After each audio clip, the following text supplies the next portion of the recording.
नमस्कार, मेरा नाम हिमांशु गुप्ता है।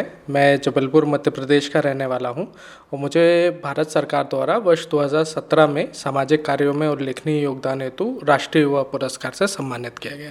हिमांशु जी, सबसे पहले तो आपका हम बहुत बहुत स्वागत करते हैं और आपको बधाई देते हैं कि आपको वर्ष 2017 के राष्ट्रीय युवा पुरस्कार से सम्मानित किया गया है। पुरस्कारों की अहमियत यदि पूछा जाए हमारी ज़िंदगी में तो क्या कहना चाहते हैं? देखिए, पुरस्कार केवल मैं जो समझता हूँ, पुरस्कार एक प्रेरणा के रूप में होते हैं। पुरस्कार एक रिकग्निशन के रूप में होते हैं जो हमें आगे अच्छे कार्य करने की प्रेरणा देते हैं। साथ ही साथ दूसरों को संबल भी देते हैं कि ग्राउंड से उठा हुआ व्यक्ति यदि कोई अच्छा काम कर रहा है तो कहीं ना कहीं उसके कार्यों की अहमियत है। जो कार्य वो दूसरों को संदेश देने के लिए कर रहा है उससे लोगों के जीवन प्रभावित होता है। तो पुरस्कार आपके कार्यों का एक प्रतिफल है। मुझे ऐसा लगता है कि हम किसी कार्य को करने से पहले अपना निस्वार्थ भाव से, पुरस्कार कभी भी हमारा लक्ष्य नहीं हो सकता, पुरस्कार हमेशा प्रेरणा ही हो सकती है। तो किसी कार्य को आप निस्वार्थ रूप से अपना सब कुछ देते हैं और एक समय ऐसा आता है जब आपके कार्यों का जो इम्पैक्ट होता है, कार्यों का प्रभाव होता है, वो पुरस्कारों के रूप में आपके पास एक आशीर्वाद और एक शुभकामनाओं के रूप में लौट के वापस आता है। वर्तमान परिदृश्य यदि हम भारत का देखते हैं तो उसमें युवाओं को आगे ले जाने के लिए बहुत सारे प्रयास हो रहे हैं। उनकी शिक्षा के लिए काम हो रहा है, उन्हें खेलों में आगे लाने के लिए बहुत सारी भूमिकाएं निभाई जा रही हैं, उन्हें शोध कार्य के लिए बहुत सारा बढ़ावा दिया जा रहा है। क्या कहना चाहते हैं कि ये जो परिदृश्य है युवाओं के लिए कितना हित में है? ये युवाओं के लिए बहुत हित में है। अगर हम एक शब्द की बात करें जिसको हम डेमोग्राफिक डिविडेंड कहते हैं, यानी कि भारत की जो अधिकांश आबादी है वो युवा है। अगर हम सिमिलर वे में बात करें तो पॉपुलेशन की दृष्टि से, जनसंख्या की दृष्टि से चाइना भी हमारे समकक्ष खड़ा हुआ है, लेकिन चाइना की आबादी बूढ़ी होती जा रही है। हमारे पास ये एडवांटेज है, ये लाभ है कि हमारी आबादी युवा है। अब इस युवा आबादी को आप फ्यूचर के लिए कैसे तैयार कर सकते हैं? एक बहुत ही अच्छा कोट है जो ये कहता है कि you can not create future for the youth but you can create youth for the future. हम अपने युवाओं के लिए भविष्य तो नहीं निर्धारित कर सकते, भविष्य असीमित संभावनाओं से भरा हुआ है और अनसर्टेनिटी से भरा हुआ है, पर भविष्य के अनिश्चितताओं के लिए हम अपने युवाओं को ज़रूर तैयार कर सकते हैं। तो मुझे ऐसा लगता है शोध कार्य हुआ, जो नया इंडस्ट्री में रेवोल्यूशन हो रहा है, जो आर्टिफिशियल इंटेलिजेंस और मशीन लर्निंग की बात हो रही है, ऐसे परिदृश्य में जब ये कहा जा रहा है कि मशीनें एक समय में इंसान को रिप्लेस कर सकती हैं, मुझे ऐसा लगता है युवाओं को आने वाले समय के लिए, जिसको हम टेक्निकल भाषा में फ्यूचर रेडी सिटीजन कहते हैं, आने वाले समय के लिए हम युवाओं को किस प्रकार से तैयार कर सकते हैं, उनकी स्किल्स में किस प्रकार का अपग्रेडेशन कर सकते हैं और साथ ही साथ उनमें इमोशनल इंटेलिजेंस कैसे डेवलप कर सकते हैं जो कहीं ना कहीं एक मशीन से इंसान को हट के बनाएगी। कौन कौन सी ऐसी बातों की वर्तमान में बहुत ज़रूरत है जो हमें शासन के साथ सहयोग कंधे से कंधा मिलाकर करने की ज़रूरत है, ताकि जिस फील्ड में युवा बेहतर करके दिखाना चाहते हैं उसमें उन्हें कामयाबी मिले? मुझे ऐसा लगता है कि कुछ 2-3 क्षेत्र हैं जिन पर हमें काम करने की ज़रूरत है। एक तो शासन की कई सारी योजनाएं हैं जो वास्तविक हितग्राहियों तक पहुँचे। लास्ट माइल सिटीजन तक अंत्योदय की जो हमारी परिकल्पना है वो तब तक साकार नहीं हो पाएगी जब तक आखिरी गांव में बैठा हुआ युवा अपने क्षेत्र के लिए, अपने गांव के लिए, अपने गांव में ऐसे लोगों के लिए जिनका शासन से डायरेक्ट लिंकेज नहीं है, उसके बीच में एक सेतु का काम करे, उसके बीच में एक कड़ी का काम करे। आज के हमारे युवा ऐसे हैं जो डिजिटल इकोनॉमी से परिचित हैं, जो कि डिजिटल डिवाइसेस का उपयोग जानते हैं। ऐसे अगर हम मध्य प्रदेश की बात करें तो हमारा जनजाति बाहुल्य इलाका है। जनजाति काफ़ी सारे ऐसे लोग हैं जो डिजिटल कनेक्टिविटी से वंचित है। हमारे युवा वहाँ पे अपनी एक महत्वपूर्ण भूमिका निभा सकते हैं कि ऐसे लोग जो डिजिटल कनेक्टिविटी का अभाव रखते हैं उनके लिए एक डिजिटल सेतु का माध्यम बने। ट्विटर के माध्यम से, फेसबुक के माध्यम से, सीएम हेल्पलाइन के माध्यम से, अन्य सारी ग्रीवियंस रिड्रेसल मैकेनिज्म के माध्यम से जो ग्रास रूट में जो चैलेंजेस हैं, जो हमारे लास्ट माइल में योजनाओं के क्रियान्वयन की जो बाधाएं हैं, उनको सामने रखें और उनको सही करवाएं। सेकंड, मुझे ये लगता है कि जो हमारे युवाओं की स्किल्स है वो कहीं ना जो हमारे युवाओं की स्किल्स है वो कहीं ना कहीं जो लोकल हमारा शासन प्रशासन है उसकी क्षमता संवर्धन का काम करें।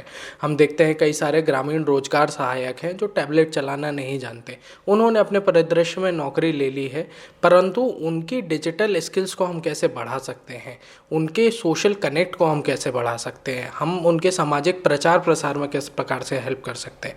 और तीसरा, मुझे लगता है कि अपना एक यूथ नेटवर्क बना के, जब कई सारे युवा एक दूसरे से जुड़े होंगे, अपने आसपास सूचना और समाधानों का संचार कर रहे होंगे, समस्याओं पे विश्लेषण कर रहे होंगे, समाधानों पे विचार कर रहे होंगे, नए आइडियाज़ पे चर्चा कर रहे होंगे, नए वेंचर्स के बारे में परिकल्पना कर रहे होंगे, जब ऐसा एक लोकल यूथ नेटवर्क तैयार होगा तो कहीं ना कहीं जो हमारी जो लास्ट इकाई है गांव, जो हमारे कहना चाहिए डिसेंट्रलाइज गवर्नेंस की सबसे अहम कड़ी है, वहाँ जब तक एक सशक्त युवा तंत्र का निर्माण नहीं हो पाएगा, मुझे लगता है नए भारत का विकास होना मुश्किल होगा। क्योंकि इस महानगरों पर पूरा प्रेशर डाल देना सही नहीं है।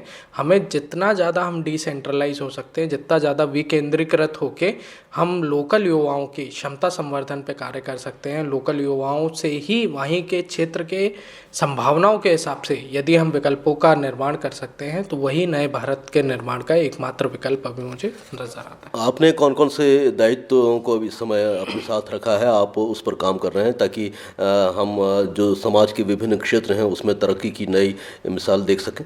जी, चूँकि मुझे युवा पुरस्कार मिला था तो मेरी एक वर्तमान जिम्मेदारी जो मैं समझता हूँ वो युवाओं के सशक्तिकरण के प्रति है। वर्तमान में मैं 4 बड़े प्रोजेक्ट्स ऐसे हैं जो युवाओं को शासन के साथ, जैसा आपने पुरानी बात कही, उसको जोड़ने के लिए काम कर रहे हैं।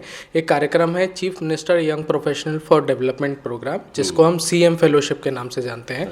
माननीय मुख्यमंत्री श्री शिवराज सिंह चौहान जी के नेतृत्व में प्रदेश के 52 जिलों में अटल बिहारी वाजपेयी सुशासन संस्थान की ओर से 52 CM फेलो नियुक्त हैं। उनके कार्यक्रम का निर्माण, उनके कार्यक्रम का क्रियान्वयन, नई परियोजनाओं का संचालन, मैं उसमें अपना योगदान दे रहा हूँ।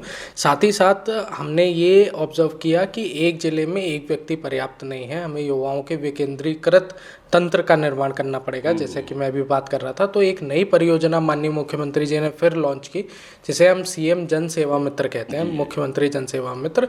उसमें प्रत्येक विकासखंड में 15-15 हमारे जन सेवा मित्र हैं जो CM फेलो को रिपोर्ट करते हैं। तो उनके इंटर्नशिप और उनके सशक्तिकरण, ना केवल कि उनसे हम शासन का प्रचार प्रसार करवाएं या योजनाओं के क्रियान्वयन में उनका सहयोग दें, उनको हम कैसे सशक्त बना सकते हैं। उनकी डिजिटल लिटरेसी पे हम काम कर रहे हैं, उनकी फाइनेंशियल लिटरेसी पे हम काम कर रहे हैं। हम काम कर रहे हैं हार्वर्ड के साथ जुड़ के कि हार्वर्ड यंग लीडरशिप प्रोग्राम के तहत हम उनकी नेतृत्व क्षमता का किस प्रकार से विकास कर सकें। तो ये दूसरा परियोजना है जिस पे मैं अपना समय दे रहा हूँ। तीसरा है राज्य युवा नीति का क्रियान्वयन। तो पुरानी युवा महापंचायत में माननीय मुख्यमंत्री जी के निर्देशानुसार राज्य युवा नीति का निर्माण हुआ। उस पॉलिसी कंसल्टेशन में भी मैं एक भाग था। प्रदेश के युवाओं ने मिलकर ही उस नीति को स्वरूप दिया है। अब जबकि वो नीति 23 मार्च 2023 को माननीय मुख्यमंत्री जी द्वारा लॉन्च की जा चुकी है, तो उसमें जो विभिन्न क्षेत्र हैं उनके क्रियान्वयन की एक रूपरेखा तैयार करना, लोकल लेवल पे उनका क्रियान्वयन का समन्वय करना, उससे और लोगों को जोड़ना और ये देखना कि उससे क्या प्रभाव निकल के आ रहा है। तो राज्य युवा नीति के क्रियान्वयन एवं समन्वय पे मैं अपना समय दे रहा हूँ। और चौथी एक परियोजना है स्टेट का अपना एक युवा पोर्टल। तो स्टेट का युवा पोर्टल जो वन स्टॉप अपॉर्चुनिटी सेंटर के रूप में काम कर रहा है। प्रदेश का कोई भी युवा अपनी अर्हता के हिसाब से ये देख सकता है कि किन स्कीम्स और सर्विसेज के लिए वो एलिजिबल है। साथ ही साथ वो मेंटर से संवाद कर सकता है, नई जो विकल्प हैं, नए जो करियर अवसर हैं उनको तलाश सकता है। तो उस स्टेट यूथ पोर्टल को किस प्रकार से हम युवाओं के हित में और लाभकारी बनाएं, इस पे मैं बहुत सारे काम आप कर रहे हैं। और हाल ही में जो युवा नीति लॉन्च हुई है, आप उसको लेकर क्या कहना चाहते हैं कि ये युवाओं के लिए कितनी लाभप्रद होगी और इसके माध्यम से युवा किस प्रकार से अपने अपने क्षेत्र में बेहतर करके दिखा सकते हैं? देखिए, युवा नीति एक अभूतपूर्व प्रयास है। हम कई सारी नीतियों की बात करते हैं, अलग अलग सिस्टम है। हम स्टार्टअप नीति की बात करते हैं, युवा उसका भी एक हिस्सा है। हम विज्ञान और प्रौद्योगिकी नीति की बात करते हैं, नवाचार नीति की बात करते हैं, युवा उसका भी एक हिस्सा। पर युवाओं के हित में, युवाओं को केंद्र में रखते हुए यदि कोई नीति है तो वो हमारी अपनी एक राज्य युवा नीति है। राज्य युवा नीति का यदि आप प्रस्तावना ही पढ़ेंगे तो वो 8 अलग अलग क्षेत्रों में, जिसमें शिक्षा, स्वास्थ्य है, रोजगार है, फिर समावेशन एवं समता है, पर्यावरण संवर्धन और जागरूकता है, महिला सशक्तिकरण है। तो किस प्रकार से हम एक 360 डिग्री, एक ओवरऑल यूथ का पर्सनालिटी डेवलपमेंट कैसे कर सकते हैं, यूथ की ऊर्जा का किस प्रकार से हम सकारात्मक उपयोग कर सकते हैं और युवा को समाज में एक सकारात्मक योगदान करने हेतु किस प्रकार से हम प्रोत्साहित कर सकते हैं, उसको प्रभावित कर सकते हैं, उसकी बात कही गई है। तो मुझे लगता है कि यदि एक युवा को, जैसे हम बात कर रहे थे आने वाले समय में जिसको हम 21st सेंचुरी कहते हैं, तो 21वीं सदी शताब्दी के कौशलों के लिए, 21st सेंचुरी स्किल्स के लिए, एक फ्यूचर रेडी सिटीजन बनने के लिए और उसका 360 डिग्री होलिस्टिक डेवलपमेंट, पर्सनालिटी का एक परिपूर्ण विकास के लिए मुझे लगता है एक युवा नीति एक कॉम्प्रिहेंसिव डॉक्यूमेंट है, एक कलेक्टिव डॉक्यूमेंट है और उसकी रिकमेंडेशंस काफ़ी अच्छी हैं। यदि उन रिकमेंडेशंस पे व्यवस्थित रूप से कार्य होता है तो मुझे लगता है कि एक अच्छे तंत्र का, एक अच्छे प्लेटफॉर्म का और साथ ही साथ एक अच्छे नेटवर्क का निर्माण हो जाएगा जो यूथ को डेवलपमेंट के लिए प्रोत्साहित करेगा। तो चलते चलते आप यूथ से क्या निवेदन करना चाहते हैं कि उन्हें कौन कौन सी बातों का ख्याल रखना चाहिए ताकि वे भी आपके जैसे कुछ उपलब्धियां अर्जित कर सकें और समाज के लिए एक उदाहरण बन सकें, मिसाल बन सकें? देखिए, मैं तो यही कहूँगा कि हमें शॉर्ट टर्म प्लेजर की बजाय लॉन्ग टर्म पेन के बारे में सोचना चाहिए। आज का युवा जो है उसमें धैर्य की थोड़ी कमी है। हम ये सोचते हैं क्विक विंस, जल्दी जल्दी हम किन चीज़ों को अचीव कर सकें। तो मुझे लगता है कि हमें छोटे समय के आनंद की बजाय लार्ज समय के, एक दूरस्थ दूरगामी जो हमारी प्लानिंग है उसके बारे में सोचना चाहिए और साथ ही साथ अपने उत्साह को कभी नहीं मरने देना चाहिए। युवा में यदि उत्साह खत्म हो जाएगा तो मुझे लगता है कहीं ना कहीं उसका जो ऊर्जा है, उसका जो जोश है, वो उसको नवाचार के लिए प्रोत्साहित करता है। तो वो उत्साह, वो जुनून, वो कहना चाहिए जोश जो है वो युवाओं में बरकरार रहना चाहिए। ये बहुत ही अच्छा शेर है जो ये कहता है कि अनुभवों का फिर नहीं कोई बहाना चाहिए, सोच जिसमें हो नहीं वो आसमाना चाहिए, और थक गए हैं जो सफ़र में दीजिए आराम उनको, एक इंजन जोश से लबरेज आना चाहिए। तो हमारे जो युवा हैं वो नए जोश से जो लबरेज इंजन है उसकी तरह चले और यही इंजन जो है वो भारत को नए स्वर्णिम विकास की ओर लेके जाएगा और अपने जो अभूतपूर्व गौरव और वैभव की हम बात करते हैं विश्व पटल पे, उसको स्थापित कर पाएगा। तो जोश, जुनून, धैर्य और साथ ही साथ कड़ी मेहनत, मुझे लगता है यही सफलता के मूल मंत्र है जो हमारे युवाओं को आत्मसात करना चाहिए। हिमांशु जी, बहुत ही अच्छे विचार आपने व्यक्त किए और बहुत सारी बातें हमसे साझा की। उम्मीद करते हैं कि जो आवाज़ आपकी पहुंच रही है हमारे युवाओं तक, वो उसे ज़रूर सुनेंगे, उसे अमल में लाने की कोशिश करेंगे, देश को आगे ले जाने के लिए अपना योगदान देंगे। बातचीत के लिए बहुत बहुत शुक्रिया, बहुत बहुत धन्यवाद। धन्यवाद, सादर नमस्कार।